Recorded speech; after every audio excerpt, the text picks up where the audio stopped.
Karachi airport signal کے قریب دھماکے میں ایک شخص جاں بحق ہو گیا۔ ایس ایس پی ملیر کے مطابق کراچی میں ایئرپورٹ سگنل کے قریب زوردار دھماکہ ہوا، جس کے بعد گاڑیوں میں آگ لگ گئی۔ وزیر داخلہ سندھ ضیاء الانجار کا کہنا تھا کہ اطلاعات ہیں دھماکہ IED ہے، دھماکے کی تحقیقات شروع کر دی ہیں۔ انہوں نے کہا کہ دھماکے کا نشانہ بننے والی گاڑی میں غیر ملکی شہری سوار تھے۔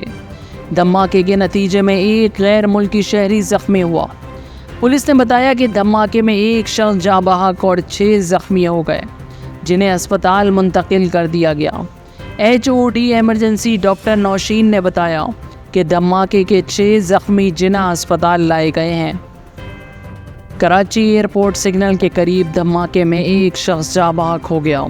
SSP ملیر کے مطابق کراچی میں ایئرپورٹ سگنل کے قریب زوردار دھماکہ ہوا، جس کے بعد گاڑیوں میں آگ لگ گئی۔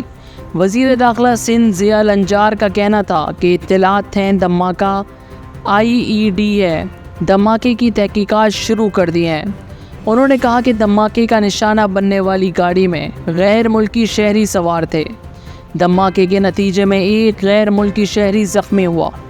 پولیس نے بتایا کہ دھماکے میں ایک شخص جاں بحق اور 6 زخمی ہو گئے، جنہیں اسپتال منتقل کر دیا گیا۔ HOD ایمرجنسی ڈاکٹر نوشین نے بتایا کہ دھماکے کے 6 زخمی جناح اسپتال لائے گئے ہیں۔